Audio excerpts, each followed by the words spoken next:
County Durham is shaped by ancient strongholds and quiet towns. Beneath its calm surface, older stories linger. Here are 8 haunted places where history still refuses to rest.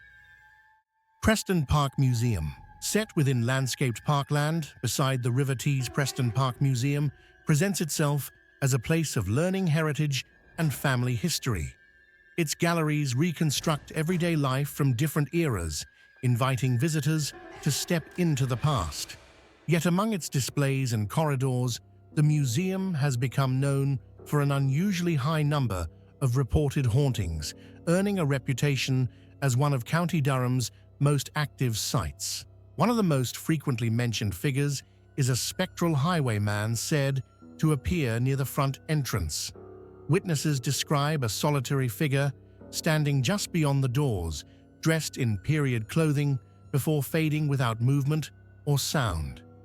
Inside the building, another well-known presence is the Grey Lady, observed walking through the brown corridor and descending the main staircase with measured calm.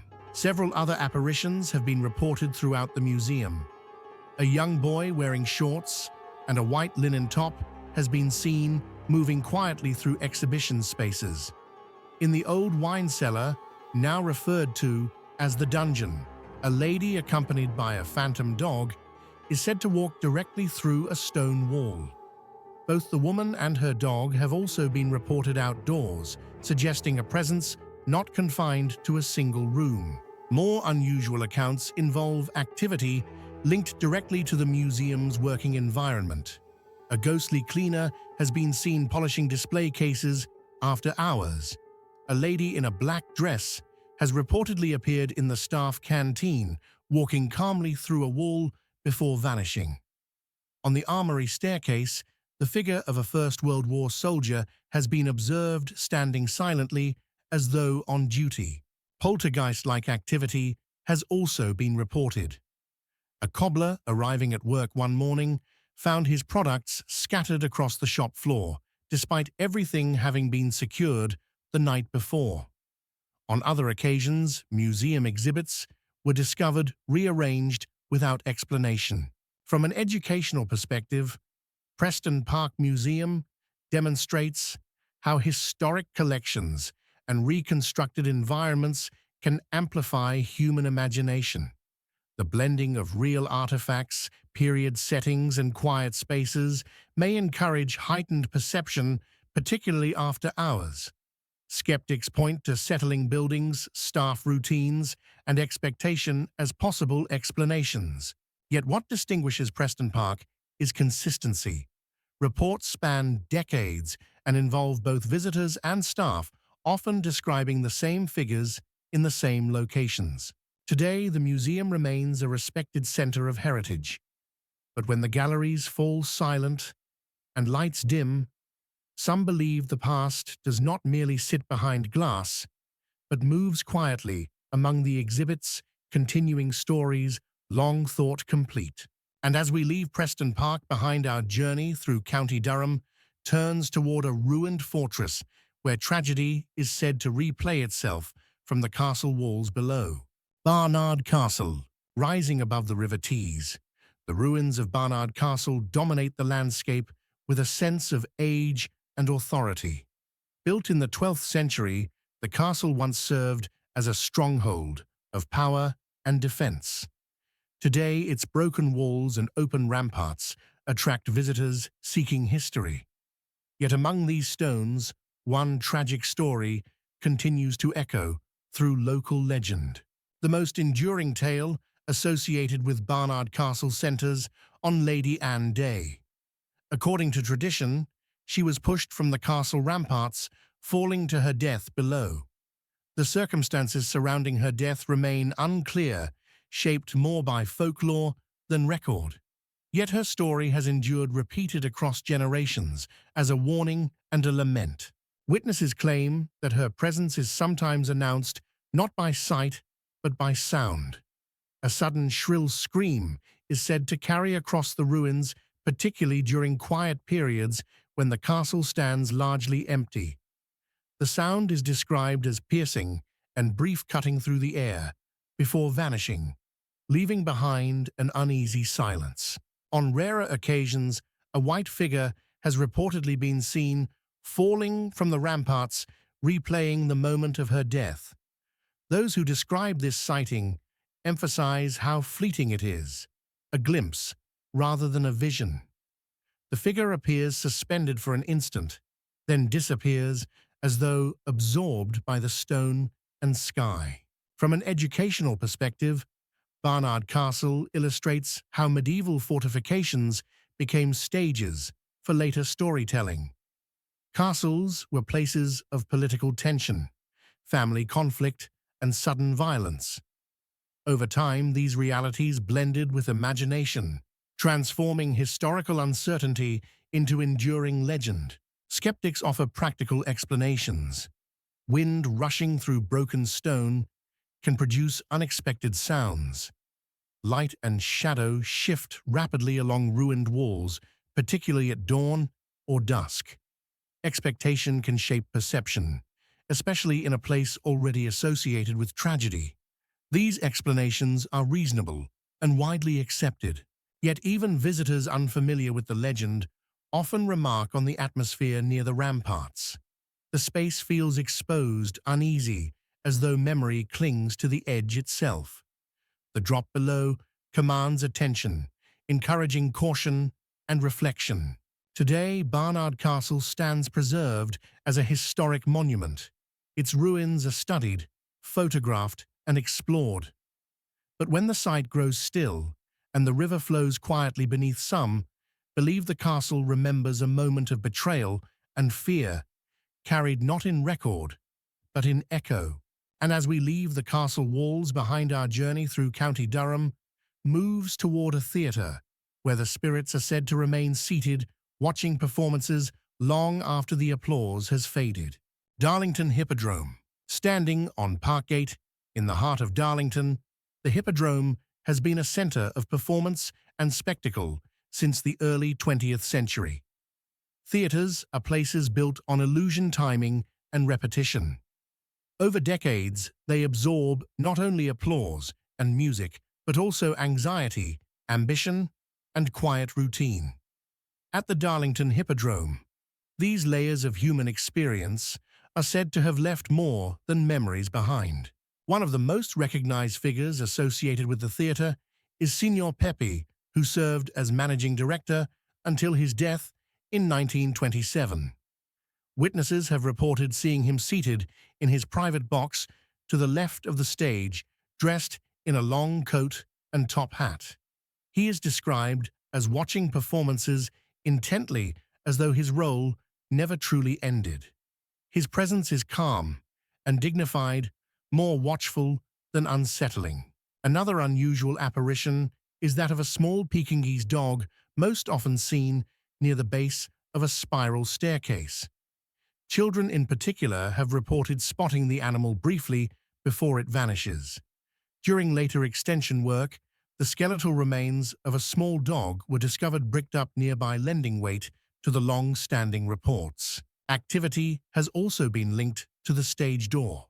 Staff have found it locked without explanation, accompanied by the sound of jangling keys close by. This is often attributed to the ghost of a former stage doorkeeper whose job once required constant vigilance. Elsewhere in the theatre, sobbing has been heard in dressing room 12, and a dark, shadowy figure resembling a young girl has been seen standing quietly in the wings, watching performances unfold. A rarely encountered presence is said to climb ladders and door frames high above the stage. This figure is believed to be a stagehand known as Jimmy, remembered more by sound than sight. Footsteps, climbing noises, and sudden movement above have all been reported. Other phenomena include the sensation of a heavy weight pressing down on shoulders, the sound of a child giggling, and occasional unexplained flashes of light. From an educational perspective, theatres are complex acoustic environments filled with hidden spaces, moving air, and mechanical systems. Fatigue, low lighting, and shared folklore can influence perception. Yet what distinguishes the Hippodrome is consistency. Reports span generations of performers and staff, many unaware of earlier accounts. The activity feels rooted in routine, rather than unrest. Today, the Darlington Hippodrome continues to host audiences and performers. The stage remains alive with sound and light. But when the house lights fade and the building grows quiet, some believe not every seat is truly empty. And as we leave the theatre behind, our journey through County Durham turns toward a place of worship where music is said to rise from silence itself. St. John the Baptist Church, Egglescliffe. Standing quietly along Church Road in Egglescliffe, St. John, the Baptist Church has served its parish for centuries. Its stone walls, worn pews, and modest tower reflect a place shaped by worship routine and long-standing devotion. Yet within this calm setting, one unnerving phenomenon has been reported time and again. Visitors and locals alike have spoken of hearing organ music issuing from the church when it is entirely empty. The sound is described as slow-heavy and unmistakably solemn. Those who hear it often liken it to funeral music, deep in tone and filled with a sense of finality. What makes these accounts unsettling is their timing. The church is found locked, unoccupied, and without any sign of recent use. On several occasions, individuals drawn by the sound have entered the building only to find the organ untouched and the interior silent. The music ceases abruptly, as though it had never been there at all. No explanation is offered. No mechanical fault is discovered. The church simply returns to stillness. From an educational perspective, churches are uniquely resonant spaces. Their architecture is designed to carry sound, allowing even the smallest noise to travel and linger. Wind moving through stonework, shifting temperature, or distant traffic can sometimes produce tonal effects that resemble music. These explanations are often cited by skeptics and are supported by acoustic studies of historic buildings. Yet those who experience the phenomenon insist the sound carries intention. It does not drift or wander. It follows structure, rhythm, and melody, suggesting a deliberate performance rather than an accident of environment. This perception has given rise to speculation that the church retains an echo of past services, funerals, or moments of grief replayed without audience or performer. Unlike many haunted locations, St. John the Baptist Church is not associated with a specific apparition or violent event. Its reputation rests entirely on sound, reinforcing the idea that haunting does not always require a visible presence. Sometimes atmosphere alone is enough. The church remains active and well-maintained, its role within the community unchanged. Most who pass through notice nothing unusual. But when the building is empty and the air grows still, some believe the organ remembers voices long gone. And as we leave this place of quiet devotion behind, our journey through County Durham turns toward a grand estate where the past is said to step out of canvas and into the night itself. Blackwell Grange. Set back from the modern streets of Darlington, Blackwell Grange stands as a reminder of the wealth and ambition that once shaped England's great country estates. Built in the 18th century, the house later became a hotel, allowing guests to sleep within walls that have witnessed privileged tragedy and quiet decline. It is within these layered histories that Blackwell Grange has earned its reputation as one of County Durham's most persistently haunted locations. Several apparitions are said to reside here, beginning with Dorothy Allen and her sister Anne, former owners of the estate. They are described as calm figures, occasionally glimpsed moving through corridors or standing near windows as though continuing a watch over a property that once defined their lives. A more distressed presence is that of a coachman who was dismissed after impregnating a maid. According to legend, shamed and abandoned, he took his own life by hanging. His spirit is said to wander the grounds at night, crying softly, his grief carried on the air. Witnesses describe the sound as mournful rather than frightening, evoking pity rather than alarm. The most unsettling presence, however, is known as the Tartan Lady. Unlike the others, she is not linked to a person, but to an object. A painting once hung in the Grange, depicting a woman dressed in tartan, believed to have been left behind by Prince William, Duke of Cumberland, after the Battle of Culloden. In April 1821, a visiting relative of the owner reportedly saw the woman from the painting step out of the canvas and into his room. In panic, he fired his weapon. The following morning, bullet holes were found in the painting itself. The picture was later destroyed, burned in an attempt to end the disturbance. Yet the apparition did not disappear. The Tartan Lady continues to be reported, her presence often described as malevolent, appearing suddenly and vanishing without warning. From an educational standpoint, Blackwell Grange illustrates how folklore can grow around objects rather than events. Paintings, artifacts, and heirlooms often carry symbolic power, becoming vessels for fear and memory. Today, the Grange operates as a hotel welcoming guests unaware of its past. Most nights pass without incident, but for some, the house reveals its history in ways that feel disturbingly alive. And as we leave Blackwell Grange behind, our journey through County Durham moves toward a village pub where rumors of hidden passageways connect faith, secrecy, and the unseen. The Pot and Glass, Egglescliffe. Standing close to St. John the Baptist Church, the Pot and Glass is a village pub whose history is closely tied to the surrounding landscape. From the outside, it appears modest and familiar, a place shaped by everyday life rather than notoriety. Yet beneath this ordinary exterior lies a set of stories rooted in secrecy and suggestion rather than clear spectacle. Unlike many haunted locations, reports from the Pot and Glass are vague and fragmented. There are no well-defined apparitions, no repeated sightings of a single figure. Instead, the pub's reputation centers on an old rumor that a hidden tunnel once connected the building to the nearby church. Such tunnels were not uncommon in earlier centuries, often used for discreet movement during times of unrest or for practical purposes now forgotten. According to local tradition, this concealed passageway may have created an enduring sense of unease within the building. Staff and visitors have spoken of areas that feel noticeably colder than others, particularly near walls and floors believed to lie above the tunnel's supposed route. These cold spots appear without warning and fade just as abruptly.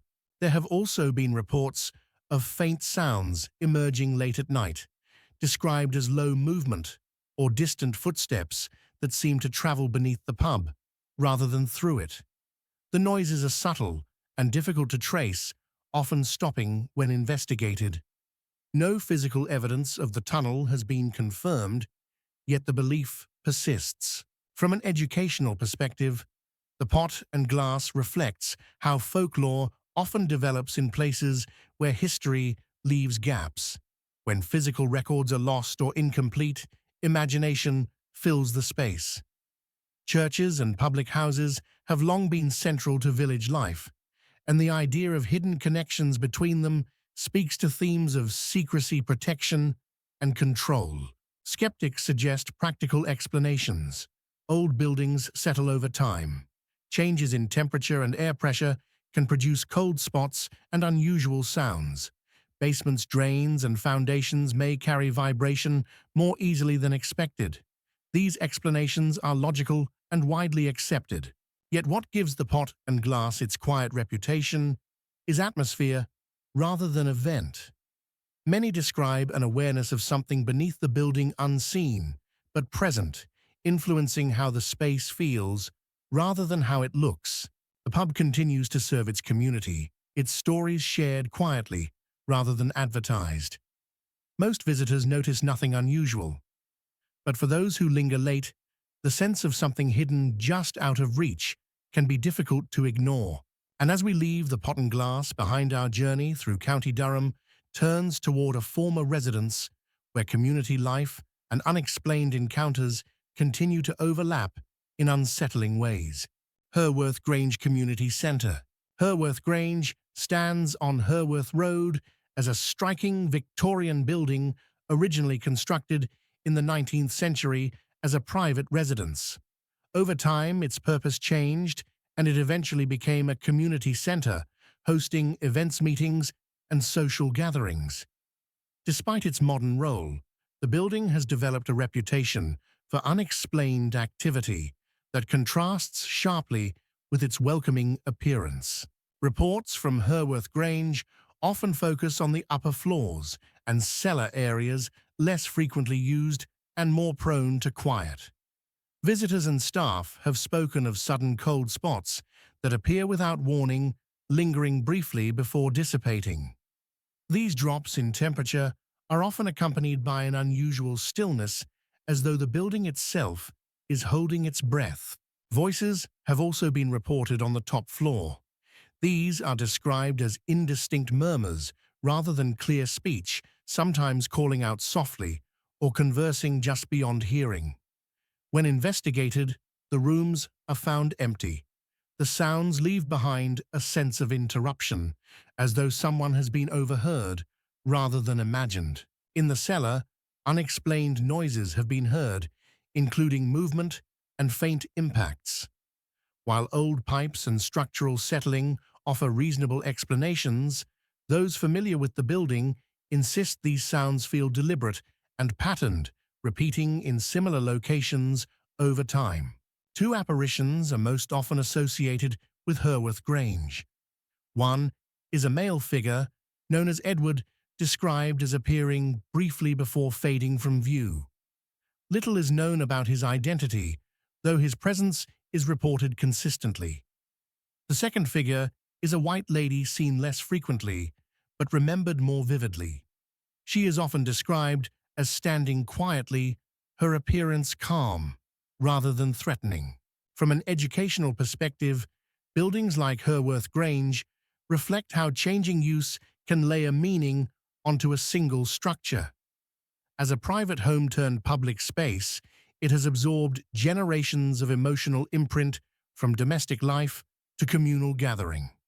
Such transitions often give rise to folklore, as spaces, once intimate, become shared and anonymous. Skeptics point to environmental factors, lighting conditions, and suggestion as likely explanations. Old buildings amplify sound, and unfamiliar spaces can distort perception. These interpretations are sensible and widely accepted. Yet, for those who experience something unusual, Herworth Grange leaves a lasting impression. The encounters are subtle, personal, and difficult to dismiss entirely. As we leave Herworth Grange behind, our journey through County Durham reaches its final destination, a historic hotel where fire loss and lingering devotion are said to have left an enduring presence. Mercure Darlington King's Hotel. Standing on Priestgate in the center of Darlington, the Mercure Darlington King's Hotel presents itself as an elegant 19th century building shaped by hospitality and refinement. Yet behind its polished facade lies a story rooted in lost devotion and tragedy, one that has become inseparable from the hotel's identity. The most well-known presence here is a ghost known as Albert. According to tradition, Albert worked at the hotel as a butler during the 19th century. He became deeply infatuated with a young chambermaid named Mary. When she suddenly disappeared, reportedly without explanation, Albert was left heartbroken. Not long after, he passed away quietly in his sleep, never recovering from the loss. Since then, Albert has been linked to numerous experiences within the hotel.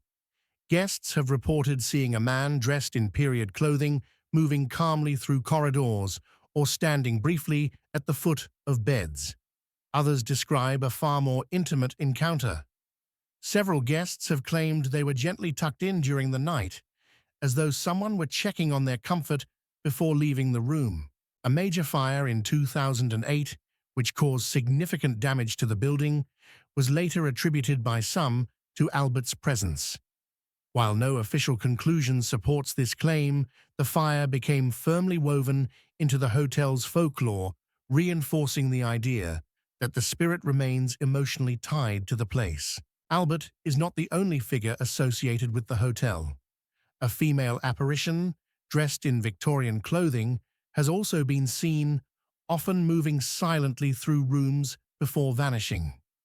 Guests have reported hearing a young girl sobbing late at night, as well as the sound of glasses breaking without cause. From an educational perspective, hotels are places of transition. They witness countless personal stories, many unfinished or forgotten.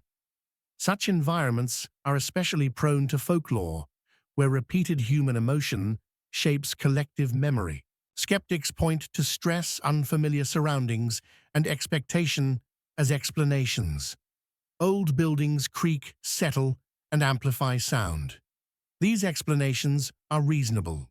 Yet what distinguishes the King's Hotel is the tenderness of its stories. Albert is not feared. He is remembered as attentive, loyal, and quietly present. The hotel continues to welcome guests from around the world. Most experience nothing unusual. But for a few, the sense of being watched over, rather than haunted, leaves a lasting impression.